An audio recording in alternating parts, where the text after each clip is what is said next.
하겠습니다. 우리 사도행전 20장 17절부터 24절까지 말씀인데 우리 이 말씀 한 절씩 교독하겠습니다. 사도행전 20장 17절 제가 먼저 봉독해 드립니다. 바울이 밀레도에서 사람을 에베소로 보내어 교회 장로들을 청하니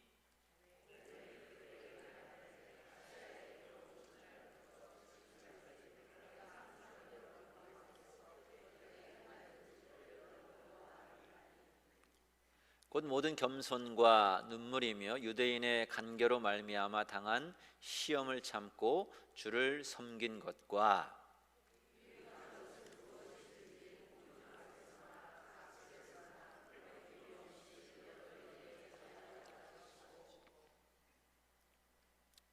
유대인과 헬라인들에게 하나님께 대한 회개와 우리 주 예수 그리스도께 대한 믿음을 증언한 것이라.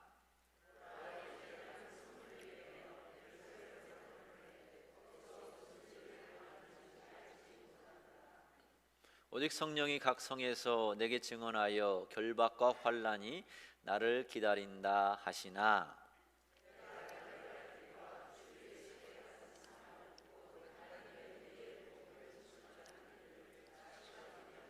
나의 생명조차 조금도 귀한 것으로 여기지 아니하노라. 아멘. 할렐루야. 하나님 오늘도 우리와 함께 하심을 믿습니다. 아멘. 오늘은 사명의 사람이라는 말씀의 제목 가지고 오늘 아침에 우리에게 주시는 하나님의 은혜를 함께 나누고자 합니다. 우리 이제 6월에 있을 큐바 단기 선교를 위해서 계속 열심으로 기도하고 있는데 제가 선교를 위해서 기도할 때마다 하나님께 드리는 기도 제목이 있습니다. 이거예요. 우리 교회가 마지막 시대의 사명을 감당하는 교회가 되게 하여 주옵소서 하는 기도를 드립니다. 그럼 마지막 시대의 사명을 감당하는 교회, 이런 교회로 우리 베다니 장로교회가 앞으로 세워져 나아간다면 사랑하는 여러분, 우리 교회가 하나님이 틀림없이 기뻐하시는 그런 교회로 우뚝 서게 될 줄로 저는 믿습니다.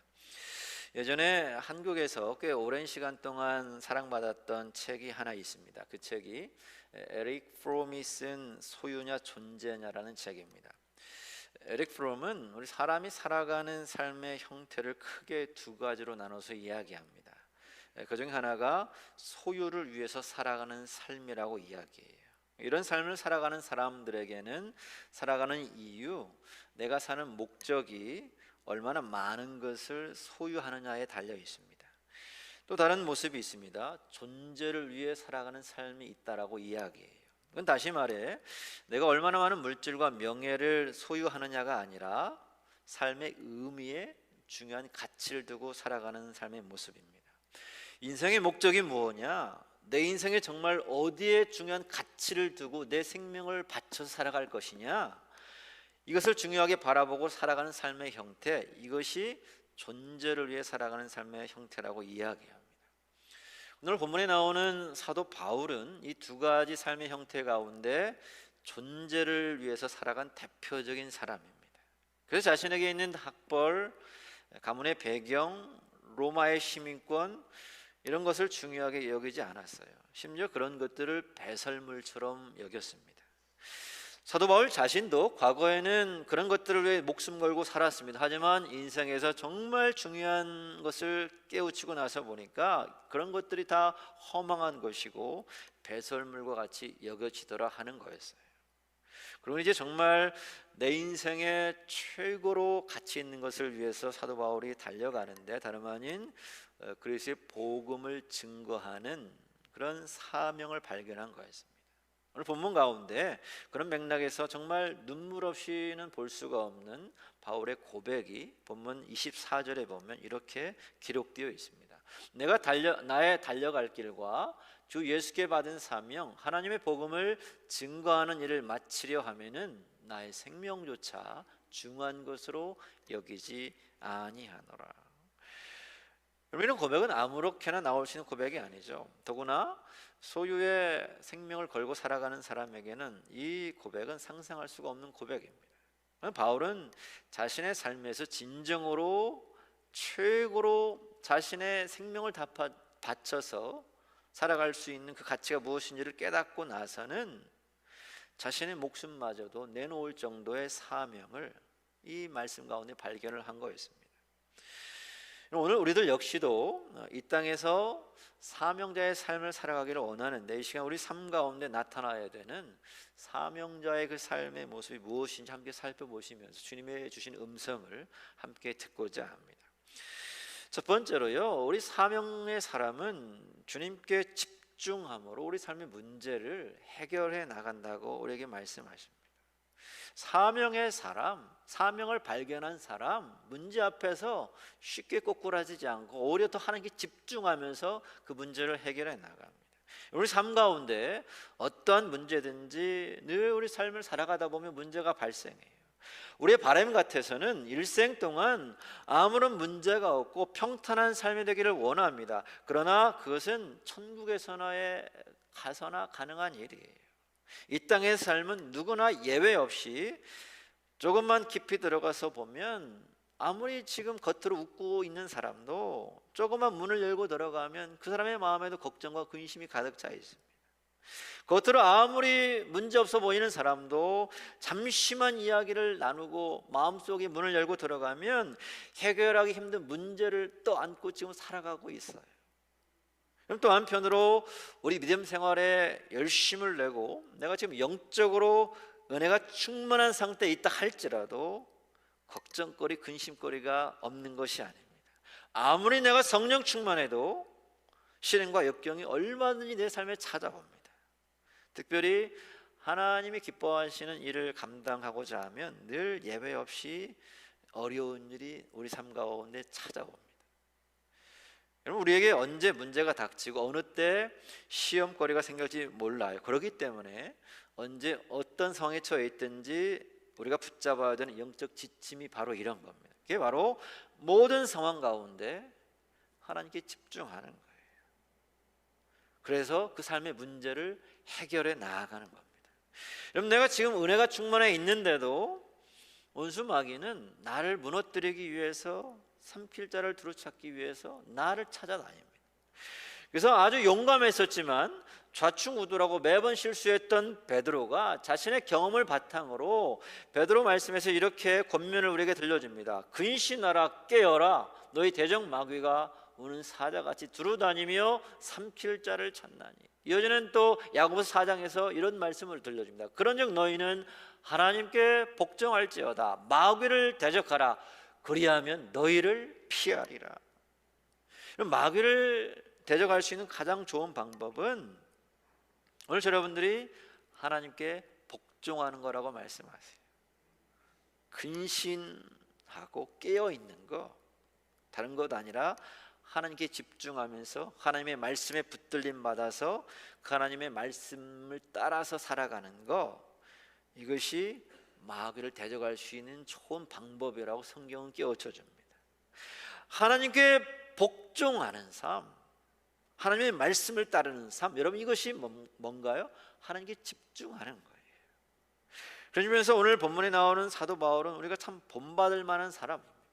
바울은 늘 그의 마음과 영의 눈이 언제나 그리스도를 향해서 초롱초롱 열려서 빛나는 삶을 살아갔습니다.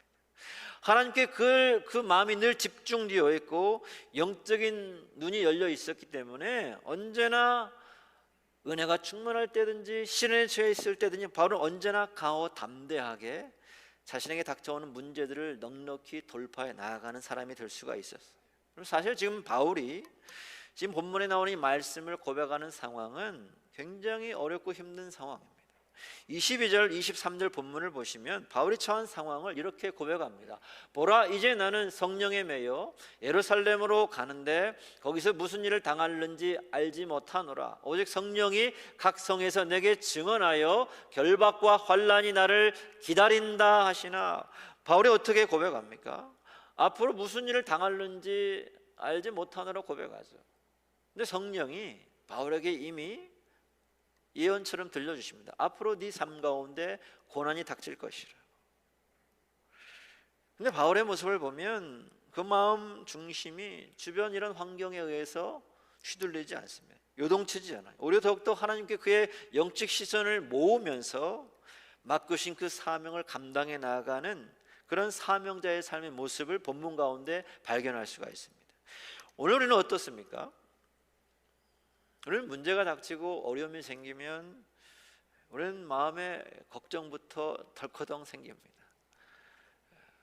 또 영적인 시선이 눈앞에 닥친 그 문제에만 멈춰 있고 머물러 있기가 쉬워요. 그러면서 마음이 요동치고 조급해지고, 그러면서 남에게 쉽게 화내고 원망하는 모습으로 살아가기가 굉장히 쉽습니다. 하지만 내가 그렇게 요동치고 화를 내고 원망한다고 해서 문제가 해결되는 게 아니에요. 문제 해결은 사도 바울이 보여주고 있는 것처럼 우리가 당하는 그 문제보다 더 크신 분, 하나님께 문제 해결의 열쇠가 있음을 확신하면서 그분의 지혜를 구하며 나아갈 때 문제 해결의 문이 열려지게 됩니다. 시간 관계상으로 다 읽지는 않았지만 우리가 이어지는 본문 32절에 보면 앞날을 알지 못했던 사도 바울이 환란이 기다리고 있는 상황 가운데 이런 놀라운 고백을 들려줍니다. 지금 내가 여러분을 주와 및 그 은혜의 말씀에 부탁하노니 그 말씀이 여러분을 능히 든든히 세우사 거룩하게 하심을 입은 모든 자 가운데 기업이 있게 하시리라. 지금 당장 결박이 자기 앞에 기다리고 있는 상황인데 바울은 지금 이 문제를 어떻게 해결하고 있습니까? 하나님께 집중하면서 자신을 위해서 슬피 울고 있는 에베소 교회 장로들을 향해서 이렇게 부탁하는 겁니다. 내가 여러분을 주와 및 그 은혜의 말씀에 부탁하노니 그 말씀이 여러분을 능히 든든히 세우사 고백해요. 뭘 뜻합니까? 말씀에 의지해서 네 앞에 닥친 이 시련 나는 돌파해 나가겠다 하는 그런 결심입니다. 그 말씀이, 하나님의 말씀이 여러분들을 능히 든든히 세우사, 하나님의 말씀이 여러분들의 그 당한 어려움 가운데서도 우리를 든든하게 세워주시는 능력이 될 줄을 믿습니다.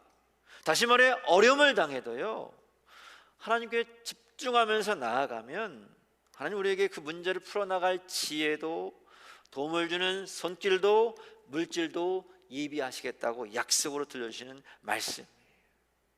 그래서 교회 안에서는 하나님의 이야기가 많이 나와야 됩니다. 물론 세상 사는 이야기를 안 할 수는 없어요. 하지만 하나님의 이야기가, 그리스도의 이야기가 세상의 이야기보다 훨씬 더 많이 나와야 됩니다. 이게 거꾸로 되면 교회가 교회로서의 정체성을 상실해 버리고 맙니다. 그때부터는 교회가 교회로 서지를 못해요. 그러나 여러분, 교회는 하나님이 주신 그 은혜의 이야기들이 많이 나올 수 있어야 그때 비로소 교회 본연의 사명에 충실한 영적인 공동체로 견실하게 세워져 나갈 수가 있습니다. 하나님이 내 삶에 허락하신 그 은혜가 뭔지, 하나님이 내 삶의 구석구석 어떻게 인도하셔서 내가 여기까지 살아올 수 있었는지, 하나님이 얼마만큼 놀라운 방식으로 내 삶에 개입하셨는지, 이런 은혜의 흔적들을 계속해서 발견해내고 그 은혜의 나눔을 교회 안에서 계속해서 해나가는 거예요. 내가 여러분들을 주와 및 그 은혜의 말씀에 부탁하노니 그 말씀이 여러분을 능히 든든히 세우사.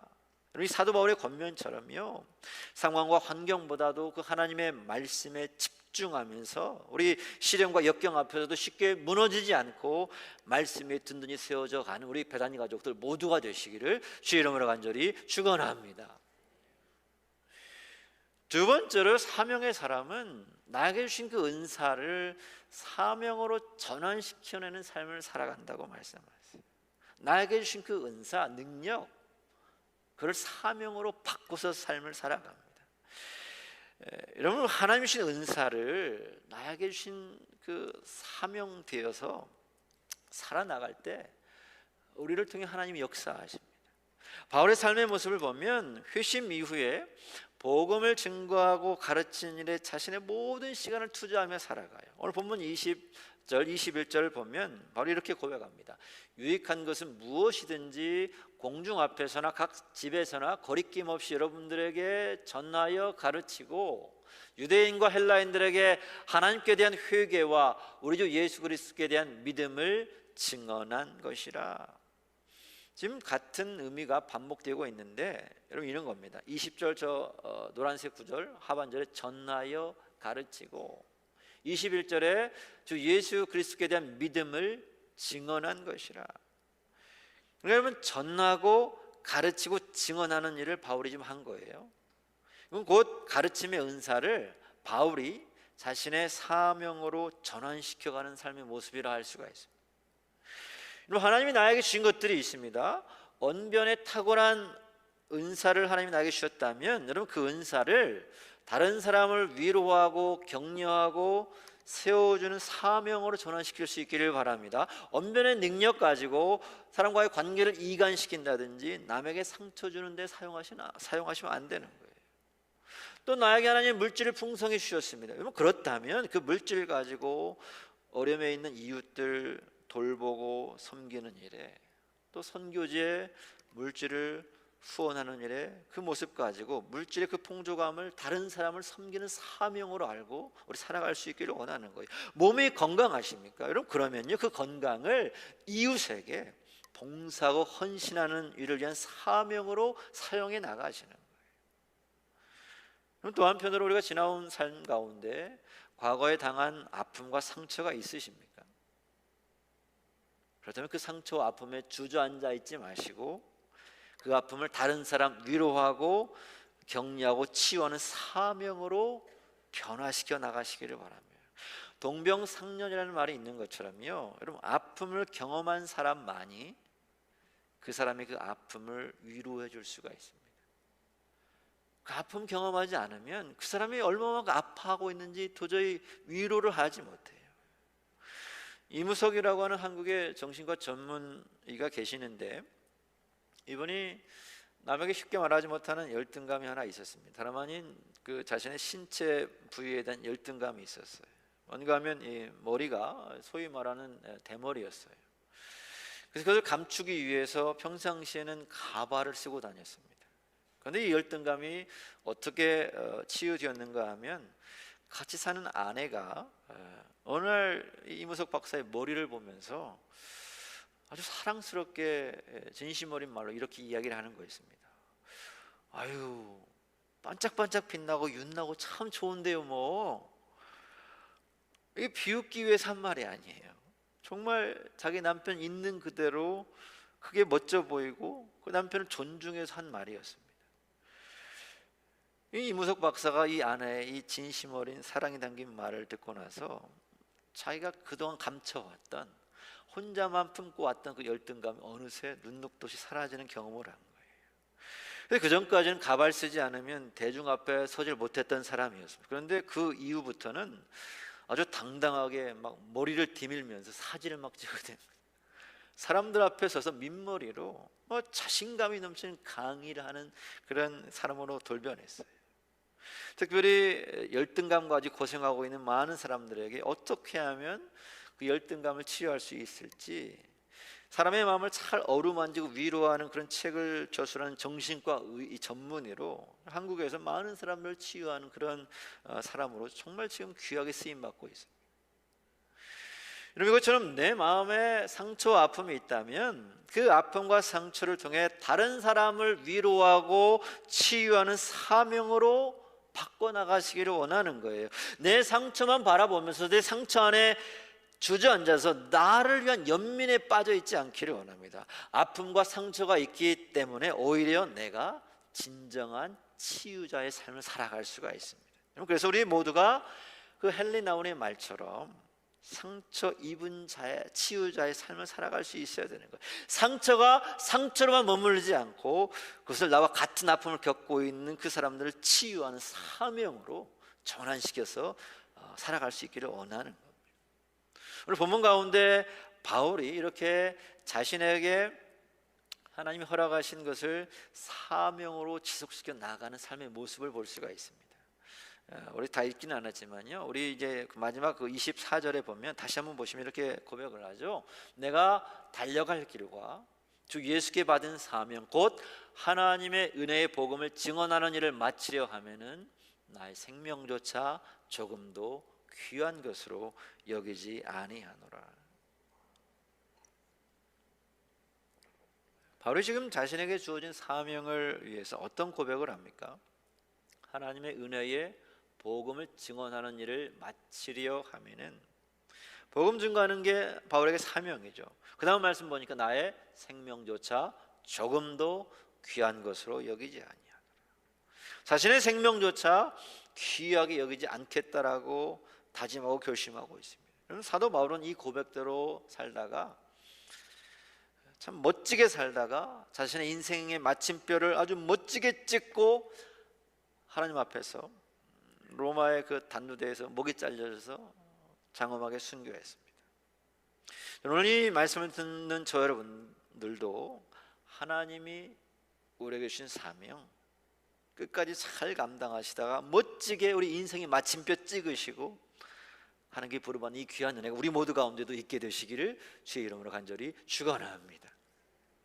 여러분, 어떻게 하든지요, 주님이 저 여러분들에게 주신 첫 번째 사명, 어떻게 하면 이 생명의 말씀을 증거할 수 있을 것인지, 어떻게 하면 아직도 이 하나님이 나에게 주신 이 기쁨, 나에게 주신 이 만족, 하나님이 나에게 주신 평강을 아직도 경험하지 못하는 사람들에게 어떻게 하든 이 생명의 이 복음을 전할 수 있을 것인지, 앞으로의 우리 삶 속에 여기에 우리의 생각, 관심을 두고 살아갈 수 있기를 원하는 거예요.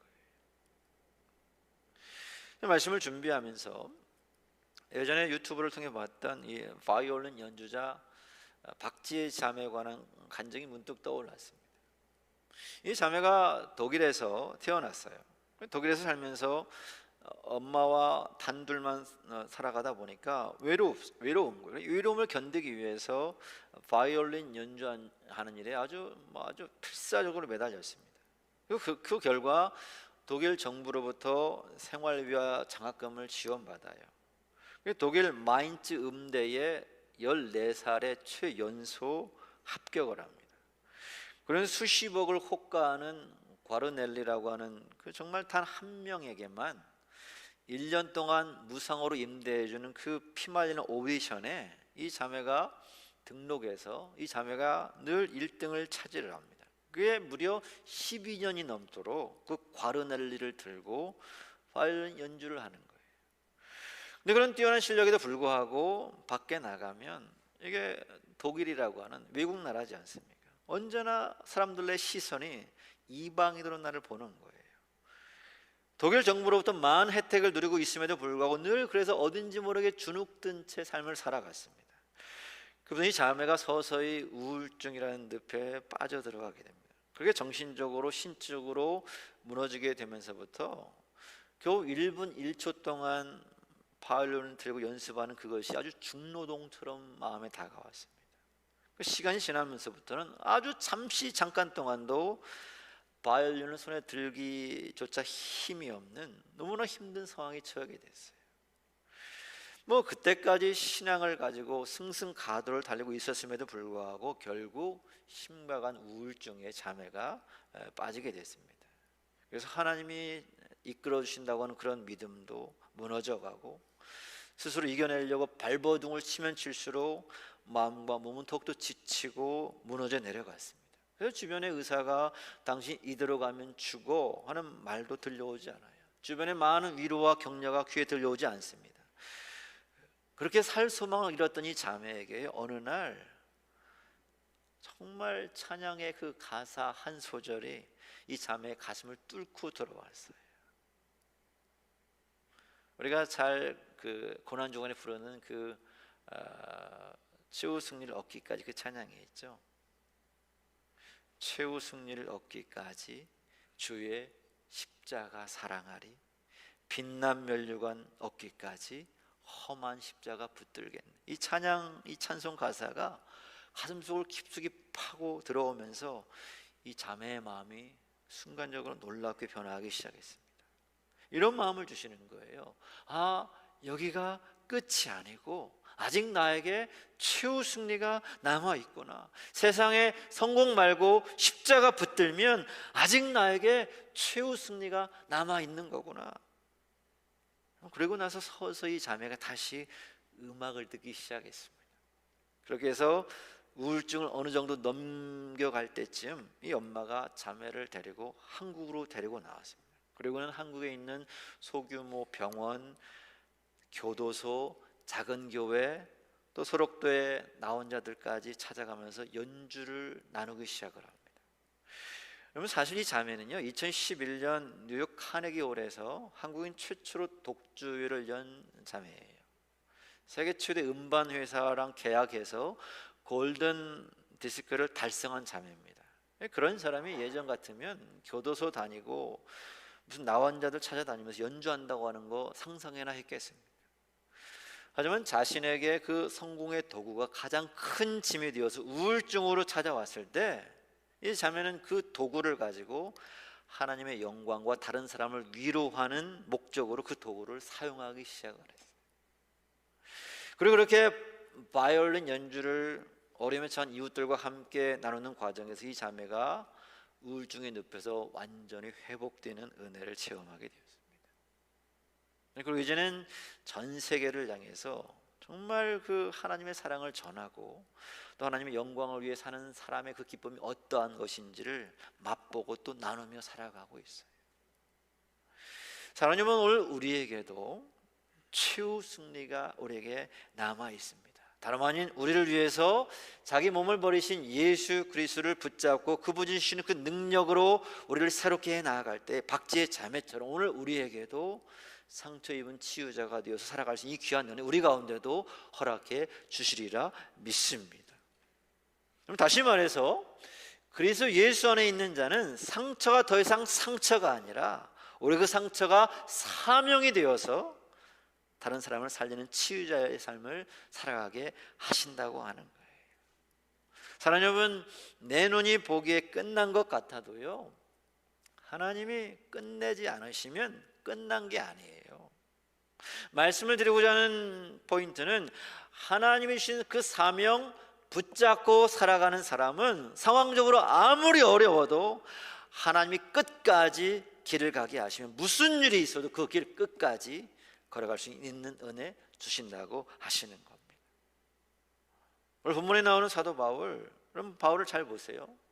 로마에까지 복음 전하는 것을 마음의 사명으로 붙잡고 있었는데 하나님 어떻게 하십니까? 사도 바울을 죄수의 신분으로까지 만들어서까지 배 타고 로마에 건너가서 결국 그 사명을 이루게 하셨습니다.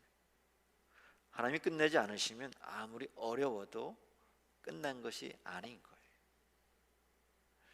그럼 사랑하는 여러분, 지금 당장 여러 가지 문제들, 쉽게 해결되지 않는 어려운 문제들 있다 할지라도 오늘 이 말씀을 기억하시고 주님 안에서 우리 새 힘과 새 용기를 얻을 수 있게 되기를 주 이름으로 축원합니다. 여러분, 저는 지난 주에도요 정말 오랜 시간 동안 풀리지 않았던 문제 하나님이 풀어주시는 모습을 여러분 가운데 실제로 목격했습니다.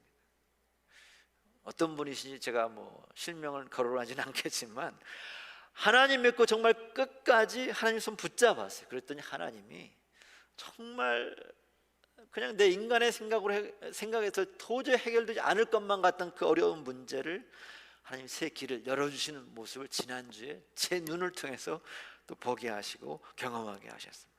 저는 이 은혜가요 오늘 이 말씀을 듣고 있는 여러분 모두에게도 동일하게 경험될 수 있게 되시기를 주 이름으로 축원합니다.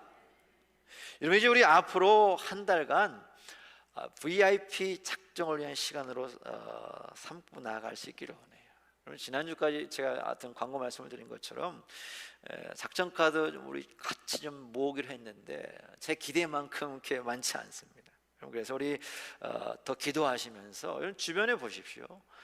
가난한 성도들, 안 나가 성도들 되게 많아요.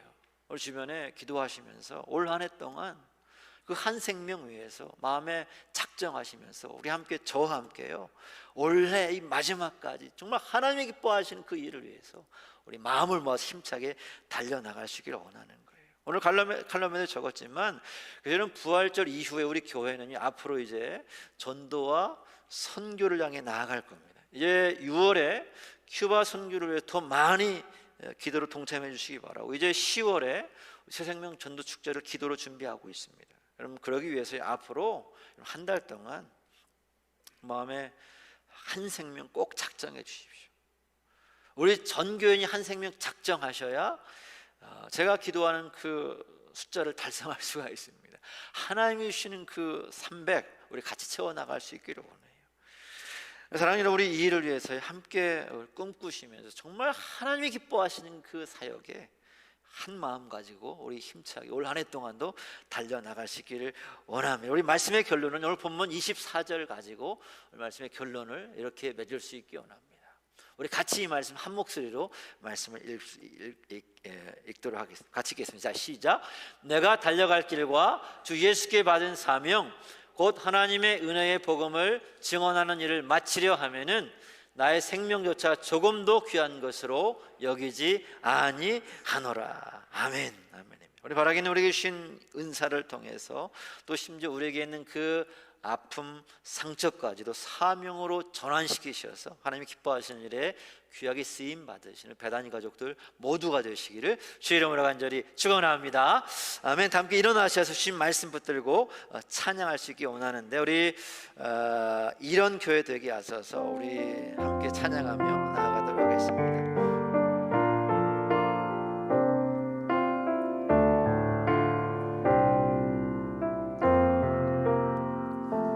진정한 예배가 숨쉬는 교회, 주님이 주인 되시는 교회, 믿음의 기도가 쌓이는 교회, 최고의 찬양을 드리는 교회, 말씀이 살아 움직이는 교회, 성도의 사랑이 넘치는 교회, 섬김과 헌신이 기쁨이 되어 열매 맺는 아름다운 교회, 주님의 마음 닮아서 이웃을 사랑하는 교회, 주님의 영광을 위해서 빛 대신 주님 전하는 교회, 사랑의 불꽃이 활짝 피어나 날마다 사랑에 빠지는 교회, 주께서 사랑하는 우리 교회가 이런 교회 되게 하소서. 다시 한번 찬양하면 좋겠습니다. 진정한 예배가 숨쉬는 교회, 주님이 주인 되시는 교회, 믿음의 기도가 쌓이는 교회, 최고의 찬양을 드리는 교회, 말씀이 살아 움직이는 교회, 성도의 사랑이 넘치는 교회, 성령과 헌신이 기쁨이 되어 열매 맺는 아름다운 교회, 주님의 마음 닮아서 주님의 마음 닮아서 이웃을 사랑하는 교회, 주님의 영광을 위해서 빛 대신 주님 전하는 교회, 아멘. 사랑의 불꽃이 활짝 피어나 날마다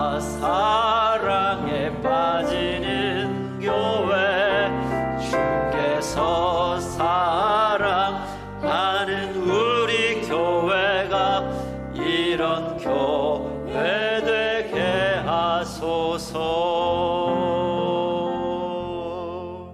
아멘. 기도하시겠습니다.